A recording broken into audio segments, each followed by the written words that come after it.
The massive ship drifted through the cold darkness of space like a dying whale.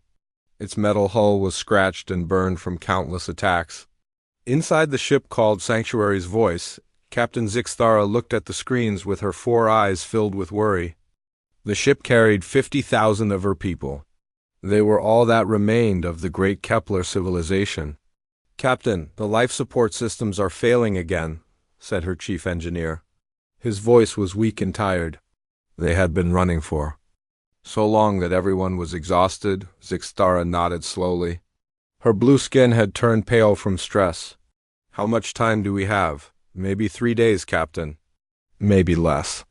Behind them, through the vast emptiness of space, something terrible was coming. The Devourers moved like a storm of metal and death. They ate entire planets and turned them into more machines. The Kepler people had tried to fight them. They had tried to hide. Nothing worked. The machines kept coming. "Send the message again," Zixthara ordered. "Send it to every star system we can reach. Someone must help us." The message went out across the galaxy. It traveled faster than light, carrying the desperate words of a dying race. The Kepler language was beautiful and complex. It spoke of hope and friendship. It asked for shelter and protection. It warned of the great danger that followed them. But space is vast, and words can change meaning when they travel so far. 3 days later, the message reached a small station orbiting Saturn. Titan Station was one of Earth's newest outposts. It watched the outer edges of the solar system for threats. The station was quiet most days. Not much happened out there in the cold. Lisa Martinez was working the night shift in the communications room. She was 25 years old and had been doing this job for 2 years. Most nights she listened to empty static and watched boring screens. She was drinking coffee and reading a book when the computers started beeping. "What the hell?" Lisa sat up straight. The screens were flashing red. The computers had never done this before. The message was coming from outside the solar system. It was in a language the computers had never heard. Lisa watched as the translation program tried to make sense of the alien words. The program was old and not very good. It had been built to translate human languages, not alien ones. Slowly, words appeared on her screen. Lisa read them and felt her blood turn cold. "Surrender your worlds to us. We bring destruction. Your people will serve or die. We have consumed entire systems. Nothing can stop us. We are coming." Lisa's hands shook as she reached for the emergency phone. She had trained for this moment but never thought it would really happen. First contact with aliens was supposed to be peaceful. This was not peaceful. "Admiral Turner's office," said a voice on the phone. "This is Titan Station. I need to speak to the Admiral right now. It's an emergency." "The Admiral is sleeping. Can this wait until morning?" "No, we just received a message from aliens. They're threatening to invade Earth." There was silence on the phone. Then the voice said, "Stay on the line? I'm waking the Admiral now." Admiral Scott Turner was 60 years old and had been in the military his whole life. He had fought in 3 wars and commanded Earth's defense forces for 10 years. He was a good man, but he had seen too much war. When the phone rang at 3 in the morning, he knew it meant trouble. "This better be important," he said as he answered. "Sir, we have a situation. Titan Station received a message from aliens. They're threatening to attack Earth." Turner was fully awake now. "Send me everything, right now." 5 minutes later, Turner was reading the translated message on his computer. His face was hard as stone. The message was clear. The aliens were coming to conquer Earth. They had destroyed other worlds. They would do the same to his home. Turner picked up his secure phone and called President Kevin Walsh. Then he called Defense Secretary Amy Richardson.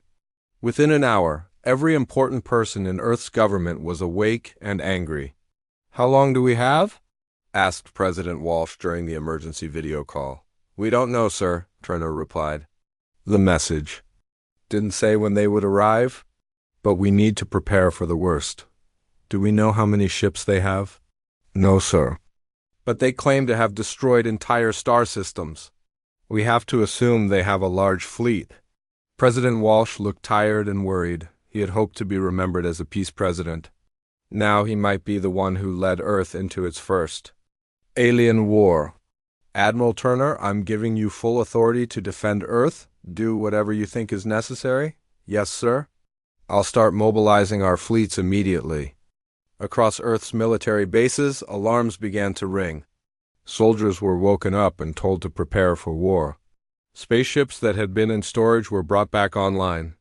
Weapons that had been built but never used were loaded onto ships. Lieutenant Commander Jake Morrison was sleeping in his quarters on Luna Base when the alarm woke him up. He had been dreaming about his home in Colorado. Now he was putting on his uniform and running to the command center. What's the situation? He asked as he arrived. Aliens, sir. They're coming to invade Earth. Morrison felt his stomach drop. He had joined the military to protect Earth from human enemies. He had never trained to fight aliens with unknown technology. How long do we have to prepare? We don't know. Orders are to get every ship ready for battle as fast as possible. On Titan Station, Lisa Martinez was still at her post. She had read the message 50 times, but it still said the same terrible things. She felt guilty, like this was somehow her fault for receiving it. Dr. Patricia Wells arrived at the station 6 hours later. She was Earth's best expert on languages and communication. She had been called in to help understand the alien message better. Show me exactly what you received, she said to Lisa. Lisa played the original alien transmission. It was beautiful and sad, like music made of words. Dr. Wells listened carefully. She had studied hundreds of human languages. This was different, but there were patterns she could recognize. The computer translation is wrong, she said after an hour of work. What do you mean wrong? Asked Lisa. This isn't a threat. This is a cry for help, but Dr. Wells was too late. Earth's military was already moving. Ships were launching from bases on Earth, Mars, and the Moon. Admiral Turner had ordered a full defensive deployment. If aliens wanted to fight, Earth would be ready. Far away in space. Captain Zixthara watched her screens with growing hope. The sensor readings showed ships moving in the distant solar system. Lots of ships. The humans were preparing to help them fight the Devourers. They understand, she said to her crew. They're getting ready to protect us. But the Kepler refugees had misunderstood just as badly as the humans. In their culture, when someone prepared for war, it meant they were offering protection and alliance. They did not know that humans prepared for war when they felt threatened. The stage was set for a terrible mistake. Two species both trying to do the right thing were about to become enemies because they could not understand each other's words. General Frank Collins had not slept in 36 hours. His office at Global Defense Command was filled with coffee cups and empty food containers. On the walls, dozens of screens showed Earth's military forces moving into position. This was the largest mobilization in human history. Status report, Collins said to his aide. All battle groups are moving to their assigned positions, sir. The New Horizons battle group will reach the outer system in 18 hours. Luna Base is fully operational. Mars Defense Grid is online. Collins nodded. He was 58 years old and had been planning Earth's defense his entire career. But he had always imagined fighting other humans, not aliens with unknown technology. What about civilian evacuations? Emergency Coordinator Beth Johnson reports that major cities are implementing evacuation protocols. People are scared, sir. The news leaked. Collins rubbed his tired eyes. Keeping the alien threat secret had been impossible. Now millions of people were panicking and trying to leave the cities. The roads were jammed with cars. Spaceports were crowded with people trying to get to the Moon or Mars. Keep the evacuations orderly. We don't want people getting hurt before the aliens even arrive. Captain Ryan Brooks stood on the bridge of the warship New Horizons and watched the stars. His ship was the most powerful vessel in Earth's fleet. It carried weapons that could destroy small moons. Behind him, 24 other warships followed in formation. Captain, we're receiving another transmission from the aliens, said his communications officer. Put it on the main screen. Brooks watched as alien symbols appeared on the screen. The computer tried to translate them, but the words still sounded threatening. The aliens were talking about bringing their full strength to Earth, they mentioned. Weapons and power beyond human understanding. "They're trying to scare us," Brooks said to his crew, "but we won't back down. Earth is our home, and we'll fight for it."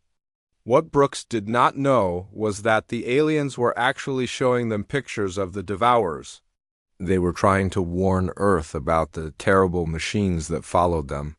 But the translation computer turned their warnings into threats. On the alien ship, Captain Zixthara felt hope for the first time in months. Her sensors showed more human ships joining the defense fleet every hour. The humans were taking their warning seriously. "Captain, should we move closer to show them our friendship?" asked her first officer. "Not yet. Let them finish their preparations. When they are ready, we will join our fleets together and fight the Devourers side by side." Zixthara did not understand that the human ships were pointing their weapons at her vessel. In Kepler culture, when ships gathered to fight, they always welcomed refugees and protected them. She thought the humans were doing the same thing. Commander Helen Davis was in charge of the weapon platforms around Earth's moon. She had spent 3 days checking every gun, every missile, every defense system. Luna Base was now the most dangerous place in the solar system. "Commander, the alien ship is still heading toward us," reported Lieutenant Sam Carter. "Should we target it?" "Not yet. Admiral Turner wants us to wait until they get closer, but keep all weapons ready to fire." Davis looked at the tactical display. The alien ship was huge, much bigger than any human vessel. If it was filled with weapons, it could destroy Luna Base in minutes. But Earth's leaders wanted to try talking first before they started shooting. "Ma'am, I'm detecting smaller ships leaving the alien vessel," Carter said. "Battle alert. All stations prepare to fire." But the smaller ships were not attack craft. They were escape pods filled with Kepler children whose life support sections had failed. The aliens were trying to save their youngest people before it was too late. Dr. Patricia Wells was working in her laboratory at Titan Station with a new team of linguists. She had been studying the alien language for 2 days without sleep. Slowly, the real meaning was becoming clear. "This word doesn't mean destroy," she said to her assistant. "It means desperate, and this phrase isn't surrender your worlds, it's share your worlds. Are you sure, Doctor?" "Yes, the computer translation is completely wrong. These aliens aren't invaders. They're refugees running from something terrible." Wells tried to call Admiral Turner, but his staff would not put her through. They said he was too busy preparing for war. She tried calling General Collins, but got the same answer.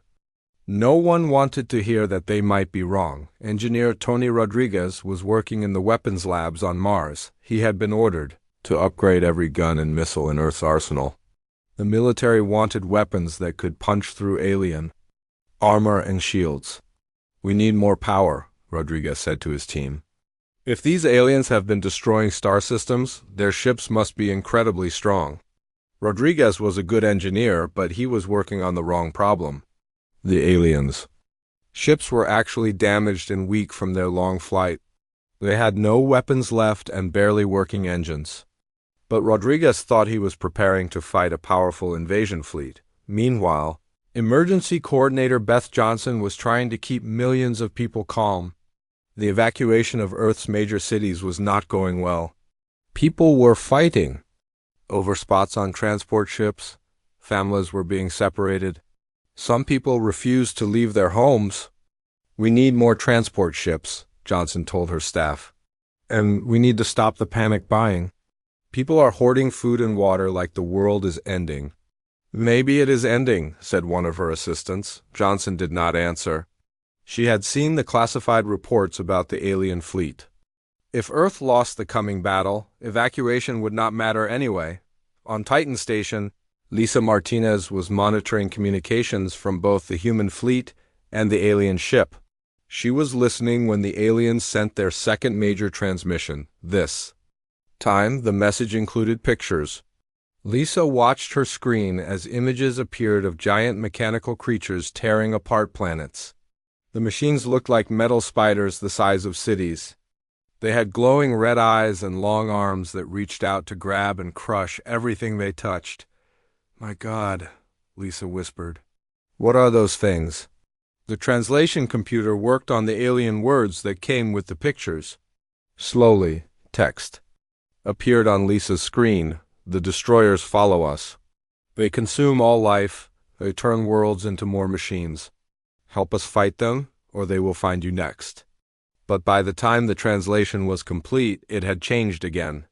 The computer turned "help us fight them" into "we will destroy you, and they will find you next" into "we will conquer you next." Lisa sent the message to Admiral Turner's headquarters. She included a note saying that the pictures looked like some kind of warning, but her opinion was ignored. The military leaders saw the images of destruction and believed the aliens were showing them what they planned to do to Earth. The misunderstanding grew worse with each passing hour. The human fleet moved into attack formation. The alien refugees prepared to join their new allies in battle. Neither side realized they were getting ready to fight each other instead of the real enemy, on both ships and space stations. Soldiers and aliens checked their weapons one last time. Everyone believed they were doing the right thing. Everyone thought they were protecting their people from a terrible threat, but the real threat was still coming. Far behind the refugee ship, the Devourers had detected the transmissions between the aliens and humans. The machines were interested in this new solar system. They were changing course toward Earth. The countdown to disaster had begun, and no one knew how to stop it. The alien ship crossed into the outer edge of the solar system at dawn, Earth time.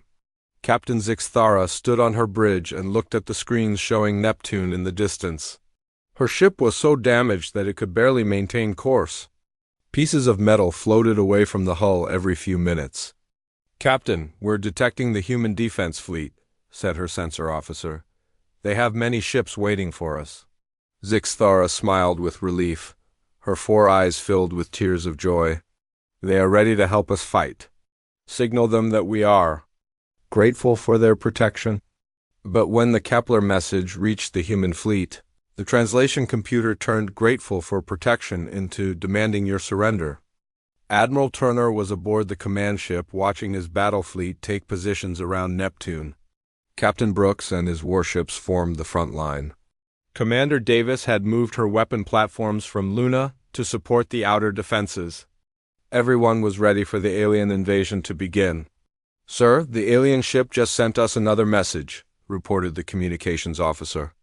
"What do they want now?" Turner asked. "They're demanding that we surrender, sir. They say resistance is useless." Turner's face grew hard with anger. The aliens were still trying to scare them into giving up without a fight. "Send them our response. Tell them Earth will never surrender." When Turner's message reached the alien ship, it was also mistranslated. The computer turned "Earth will never surrender" into "Earth welcomes your alliance." Captain Zixthara was confused but happy. The humans seemed to have strange ways of speaking, but they clearly wanted to work together. "Prepare our remaining fighters," she ordered. "We will show the humans how the Kepler people fight alongside their friends." Lieutenant Sam Carter was flying patrol near Neptune's moons when his radar detected small objects leaving the alien ship. He was 22 years old and had never been in a real battle before. His hands were sweating inside his gloves. "Control! This is Patrol 7. I'm seeing multiple small craft launched from the alien vessel. They're heading toward our position." "Are they fighters or bombers?" asked the voice from Fleet Control. Carter looked at his screens. The alien craft were small and moving slowly. They did not look like military ships. "I'm not sure. They look damaged." "Maybe escape pods?" "Negative, Patrol 7. Intelligence says all alien craft should be considered hostile. Fire warning shots to turn them away." Carter did not want to shoot at what might be refugees, but he had his orders. He aimed his weapons away from the alien craft and fired 2 laser bursts into empty space. The bright beams lit up the darkness between the ships. On one of the Kepler escape pods, a young alien named Cathara watched in horror as the human ship fired at them. She was only 15 years old and was carrying 12 younger children to safety. Their part of the main ship had lost life support 3 hours ago. The humans are shooting at us, she cried into her radio. They're attacking the children. The message reached Captain Zixthara at the same time that her sensors showed more human ships moving to surround her vessel. The humans were not allies. They were enemies who shot at children without warning. All fighters, defend the escape pods, Zixthara ordered. The humans have betrayed us. Captain Brooks saw the alien fighters launching from the main ship and knew the battle had begun. All ships, the aliens are attacking. Defend yourselves. The first shots of the war were fired near Neptune's largest moon. Human laser beams crossed with alien energy bolts in the cold vacuum of space. Both sides believed they were defending innocent people from ruthless attackers. Lieutenant Carter tried to avoid hitting the escape pods, but alien fighters were shooting at him. One energy bolt hit his ship's wing and sent him spinning. Hit. The aliens are trying to kill me. All ships, open fire, ordered Captain Brooks. Protect our people. The battle spread quickly as more ships joined the fighting. Human missiles exploded against alien shields. Alien weapons carved holes in human armor. Both fleets fought with desperate courage, each believing the other side had started the war. Dr. Wells was in her laboratory when the first reports of fighting reached Titan Station. She had finally broken the alien language code and understood what the refugees were really trying to say. I have to reach Admiral Turner, she shouted to her assistant. The aliens are not enemies. She tried calling the Admiral's ship, but the communication lines were jammed with battle reports. She tried sending emergency signals, but no one would listen. Everyone was too busy fighting to pay attention to one scientist with a crazy theory. Danny Foster, the communications specialist, helped Dr. Wells try to reach the fleet. Doctor, I believe you're right about the translation, but how do we prove it during a battle? We have to try, Wells said.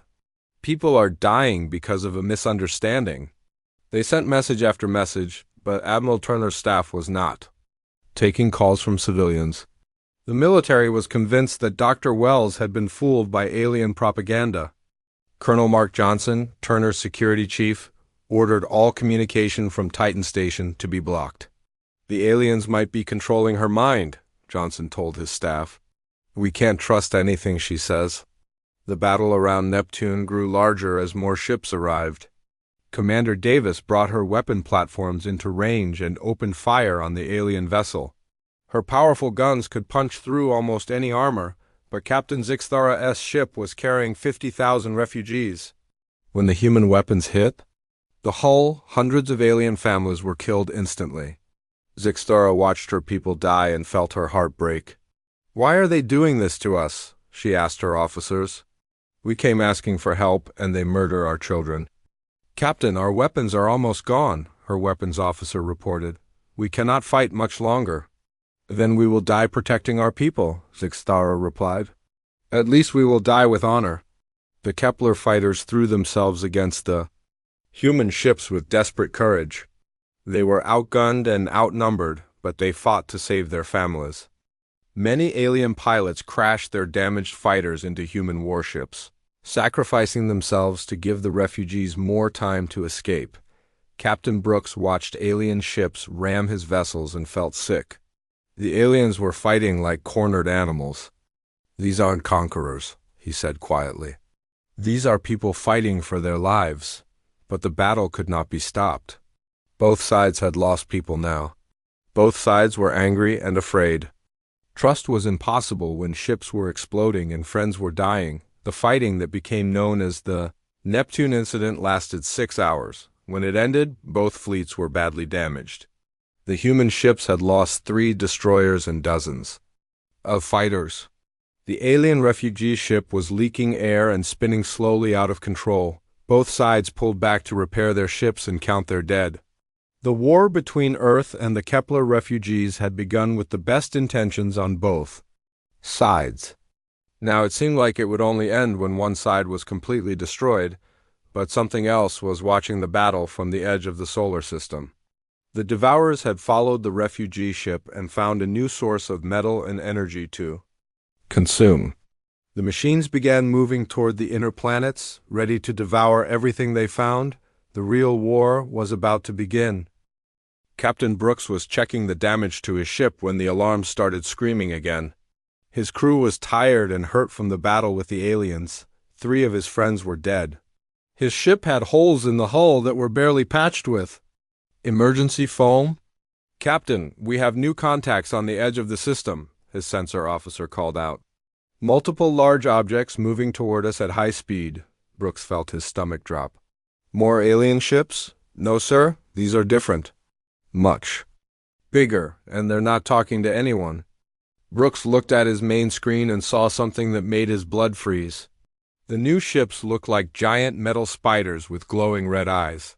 They were the size of small moons and moved through space like hungry predators. Get me Admiral Turner right now? Brooks ordered. Admiral Turner was on his command ship trying to plan the next attack on the alien refugees when the call came in. He was angry and tired. The battle at Neptune had cost him good ships and brave soldiers. What is it, Brooks? I'm busy planning our assault on the alien vessel. Sir, we have a bigger problem. There are new hostiles entering the system. They look like the things in those alien pictures we received earlier. Turner paused. He remembered the images of destruction that had come with the alien messages. His intelligence staff had said the aliens were showing them what they planned to do to Earth, but what if they had been wrong? Show me, Turner ordered. The pictures appeared on Turner's screen. The mechanical monsters were even bigger than the REPORTS had suggested. They moved with purpose and power that made human warships look like toys. Sir, they're attacking everything, Brooks reported. They just destroyed the mining station at Pluto. They're not trying to capture it. They're eating it. Captain Zixthara was trying to save her dying people when her sensors detected the Devourers. She had hoped they were safe after crossing so much space. She had been wrong. How many? She asked her sensor officer. 15 primary vessels, Captain. Maybe more following behind. Zixthara closed her 4 eyes and felt despair wash over her. Her ship was damaged. Her weapons were nearly gone. Her people were dying. Now the machines that had destroyed her entire civilization had found them again. Captain, the Devourers are attacking the human ships too, reported her communications. Officer, Zixthara opened her eyes and looked at the tactical display. The mechanical monsters were firing on both the human fleet and her refugee ship. The Devourers did not care who they killed. They only wanted to consume and grow stronger. The humans don't understand what they're fighting, she said quietly. They think we are their enemy, but the real enemy will destroy us all. Lieutenant Carter was flying back to his ship when the first Devourer appeared near Neptune. The machine was so large that it blocked out the stars behind it. Its metal arms reached out and grabbed pieces of Carter's destroyed fighter squadron. The arms crushed the metal and fed it into the creature's glowing mouth. Control, this is Carter. There's a giant machine out here eating our ships. Carter, report to the nearest carrier immediately. We're regrouping to face the new threat. Carter turned his damaged fighter toward the human fleet, but he saw something that made him change course. 3 alien fighters were under attack by a smaller Devourer machine. The alien pilots were trying to protect an escape pod full of children. Carter remembered shooting at similar escape pods earlier. He had thought he was defending Earth. Now he realized he had been shooting at families trying to survive. This is crazy, Carter said to himself. Then he turned his fighter toward the Devourer and opened fire. His laser beams hit the machine and got its attention. The Devourer stopped chasing the aliens and came after Carter instead. The alien fighters joined him, and together they drove the machine away from the escape pod. Thank you, human pilot, came a voice over the radio. The alien pilot was speaking. Broken English. You saved the little ones. Carter felt tears in his eyes. I'm sorry we were shooting at you before. We didn't understand. Dr. Wells was still trying to reach Admiral Turner when the Devourers attacked. She watched the battle reports coming in and knew that this was her last chance to save both species. Danny, help me break into the fleet communication system, she ordered. Doctor, that's illegal. We could go to prison. If we don't stop this war, there won't be anyone left to put us in prison. Danny Foster was a good man who wanted to do the right thing. He helped Dr. Wells hack into the military communication network. It took them 20 minutes to break through all the security. "I'm in," Danny said. "You can talk to the entire fleet now." Dr. Wells took a deep breath and opened the channel to every human and alien ship in the system. "This is Dr. Patricia Wells at Titan Station. Stop fighting each other. The aliens are not your enemies. They came asking for help, and we misunderstood their language. The real enemy is those machines attacking both of us." Admiral Turner heard Dr. Wells' voice on his radio and wanted to ignore her, but the evidence was right in front of him. The mechanical creatures were destroying everything in their path. They moved exactly like the monsters in the alien pictures. "Get me Captain Zixtara," Turner ordered. "Sir, we don't have translation capability," his communications officer replied. "Then get Dr. Wells to translate for us." For the first time in days, Dr. Wells got a call from Admiral Turner. "Doctor, I need you to help me talk to the alien captain." "Can you do that?" "Yes, sir. I can translate for you." Minutes later, Admiral Turner was talking directly to Captain Zixtara. Dr. Wells worked frantically to translate between English and the Kepler language. "Captain Zixtara, this is Admiral Turner. I apologize for attacking your people. We misunderstood your messages." "Admiral Turner, I also apologize. We did not know your customs. We thought you were preparing to help us fight the Devourers." "Those machines are called Devourers?" "Yes, they have destroyed 12 star systems. They turn everything into more machines. Nothing can stop them." Turner looked at his tactical screens. The Devourers were already consuming the outer planet's mining stations. Soon they would move toward Earth itself. "Captain, we need to work together. Can your people fight alongside our ships?" "Our weapons are nearly gone, Admiral. But we can share our knowledge of Devourer tactics." The first joint human-alien battle group formed around the damaged ships near Neptune. Captain Brooks found himself flying next to alien fighters that had been shooting at him an hour before. It felt strange, but it also felt right. "Human ships, follow our lead," came Captain Zixtara's voice over the radio. "The Devourers have weak spots, but you must hit them exactly right." The combined fleet moved toward the largest Devourer machine.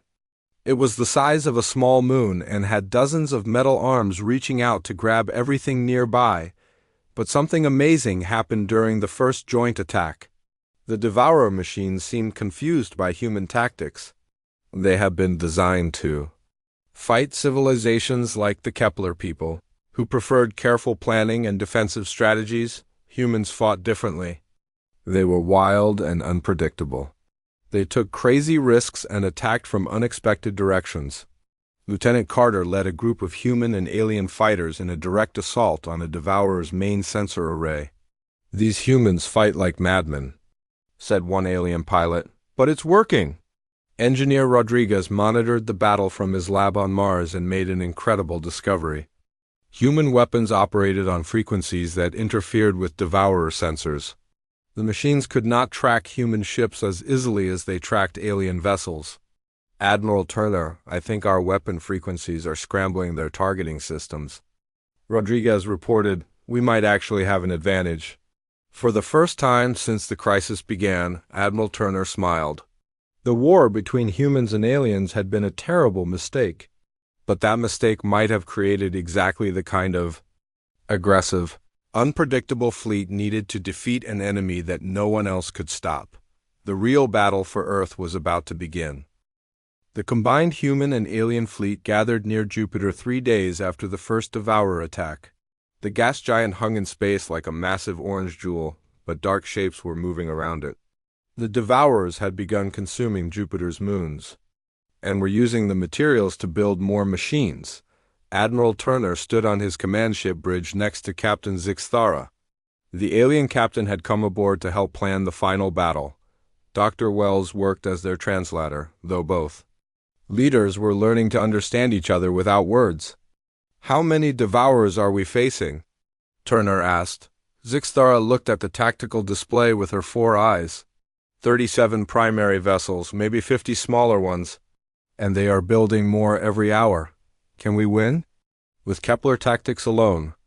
No, but your people fight in ways the machines do not expect. This gives us hope.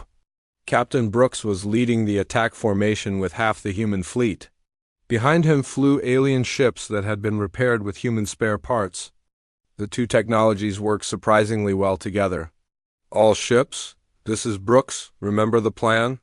We hit them fast and hard, then get out before they can adapt. The aliens will provide cover for our retreat. Lieutenant Carter was flying a new fighter that had been modified with alien shield technology.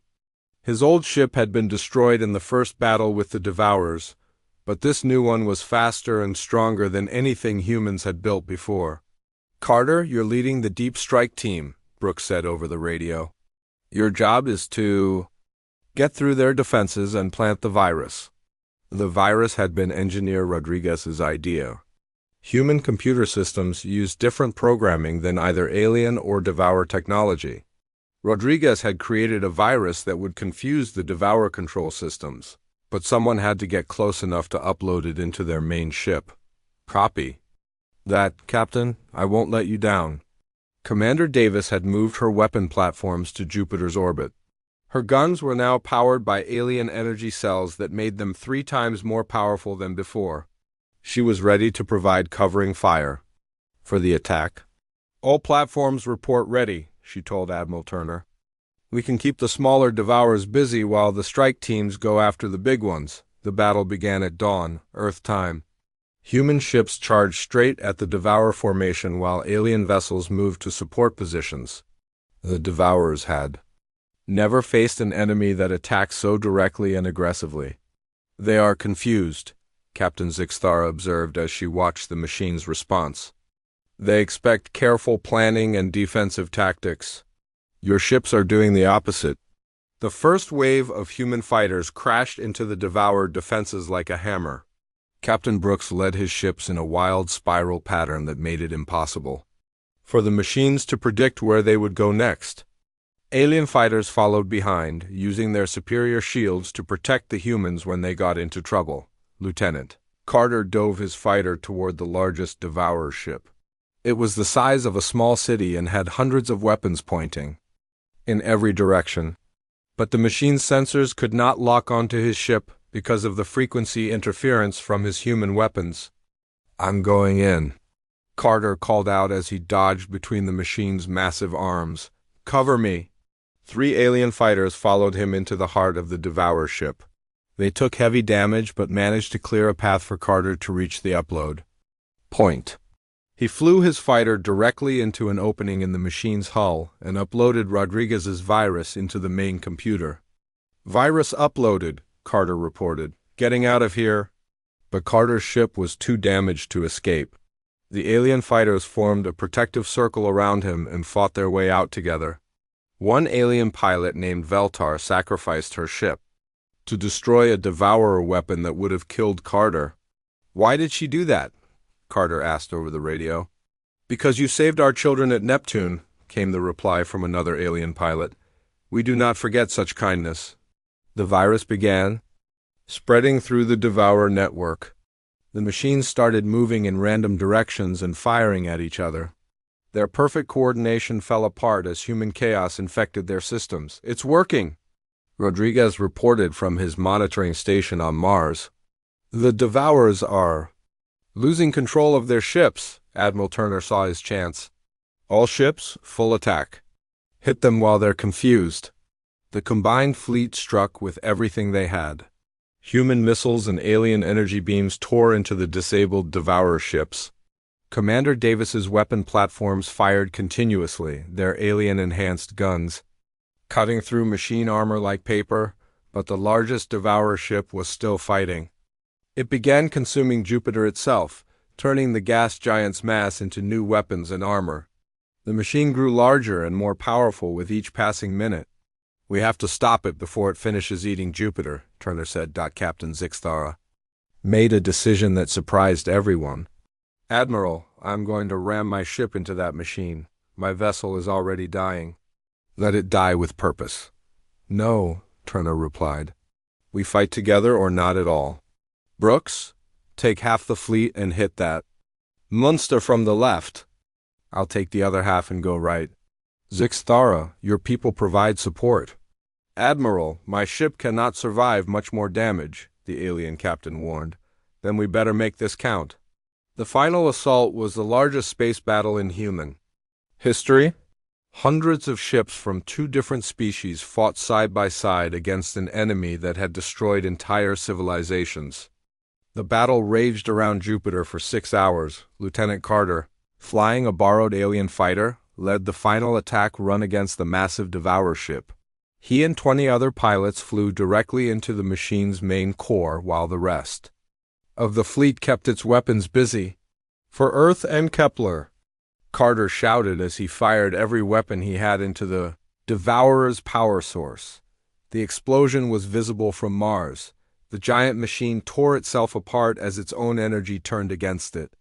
The remaining Devourers cut off from their command. Ship shut down one by one. When the battle was over, both fleets were badly damaged but alive. The Devourers were gone, their threat ended forever. Humans and aliens floated together in the debris field, too tired to celebrate but grateful to be breathing. 6 months later, the Kepler refugees had settled on Mars and several of Jupiter's surviving moons.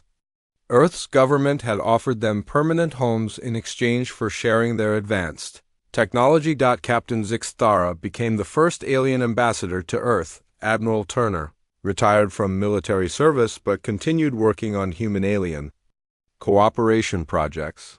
Dr. Wells won every scientific prize on Earth. For her work in translation and communication, Lieutenant Carter married a human engineer and learned to speak basic Kepler language. He often told his children about the day when humanity's greatest enemies became their closest friends. The memorial on Luna base honored soldiers and aliens who died in both the misunderstanding at Neptune and the victory at Jupiter. The inscription read, "They called for help, but we thought it was a threat." In the end, we learned that sometimes the greatest gifts come from the most unlikely places. Earth was no longer alone in the galaxy, and the galaxy was a safer place because sometimes being misunderstood could lead to exactly the kind of help that was needed most.